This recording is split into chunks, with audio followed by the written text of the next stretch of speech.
Unit 1, Chemistry, Chapter 6, Describing Chemical Reactions.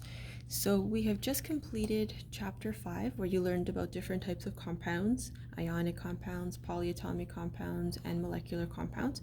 So Chapter 6 is going to focus on how these compounds react and create chemical reactions. So for the package that I've given you, there is some fill in the blank that you're going to have to do. So if you want, you can pause the video if you need to copy down a definition. So the first one is chemical reaction, a process in which substances interact, causing the formation of new substances with new properties. So we call this a chemical reaction because we're taking chemicals, we are causing them to interact, and then what we are left with are brand new products. When we talk about chemical reactions, we can organize this information in something called an equation. So chemists use an equation to describe and give information about what happens in a chemical reaction. So such information can include what the starting substances are and what the products are. So the first type of equation is called a word equation. So if you highlight the term word and then highlight the word names, this can kind of give you an indication of what you have to include in your word equation. So a word equation uses the chemical names of the reactants and the products and then separates the reactants and the products with an arrow. So for example, this is a word equation that shows the reaction between iron and sulfur. So you're starting with iron, which is an element, sulfur, which is another element. They are reacting together. This arrow means produces, and then on the other side of the arrow, you get the name of the product. So iron plus sulfur makes iron 2 sulfide. So that is an example of a word equation. So you're using the chemical names describing what reacts and what is produced. We can take this word equation and create a chemical equation. So a chemical equation is a way of describing a chemical reaction using the chemical formulas. So instead of the names, you're using the chemical formulas of the reactants and the products. So below, I have the chemical equation for the word equation that we just talked about. So iron has a symbol of Fe, sulfur has a symbol of S, iron 2 sulfide, remember from chapter 5, iron has a charge of 2 plus because there's a 2 in Roman numerals, sulfide is 2 minus, so they are already balanced, so the formula is FeS. This energy that is written here just indicates that when these two elements reacted to form this product, light energy or maybe heat energy was also produced. All right, so the next thing I want to do is go over some important terms that you will need for this chapter. So I've already used the first two terms, reactants and products.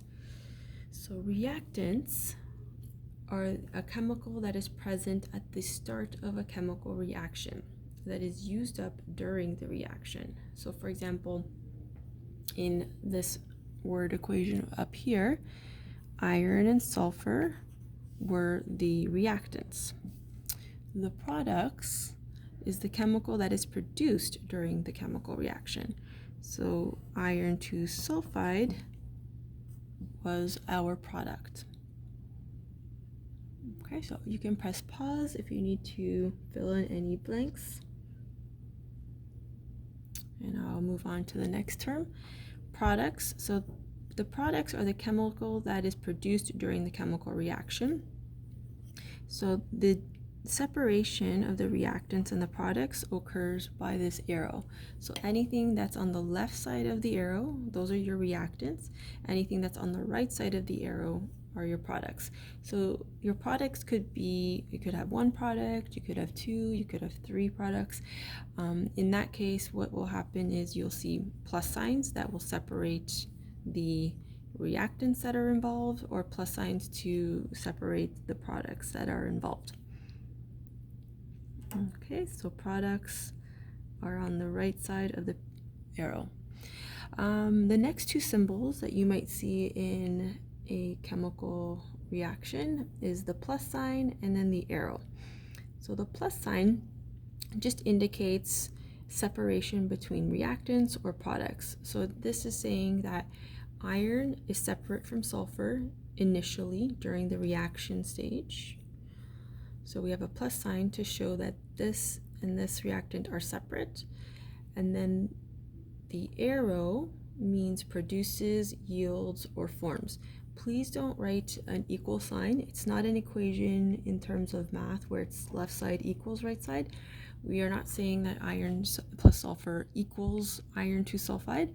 We are saying that iron plus sulfur produces iron 2 sulfide. And then the last little piece of information that corresponds with this section of the textbook are the use of state symbols. So you might notice sometimes in your textbook that you see the little s, a little l, a little g, or a little aq beside some chemical formulas. So when you're given a chemical reaction, sometimes your textbook will give you more information as to what the states are of these chemicals. So they are only using chemical equations, so you don't use state symbols when it's a word equation. So this is an example of a chemical equation that uses state symbols. So if you see the letter S, that indicates the reactant or product is a solid. If you see an L, it's a liquid. If you see a G, it indicates that the substance being described is a gas. And if you see AQ, AQ means aqueous, and what that means is that it is dissolved in water or could be diluted in water. So here's an example. So zinc followed by the S means that it's zinc in solid form. So zinc is an example of a metal.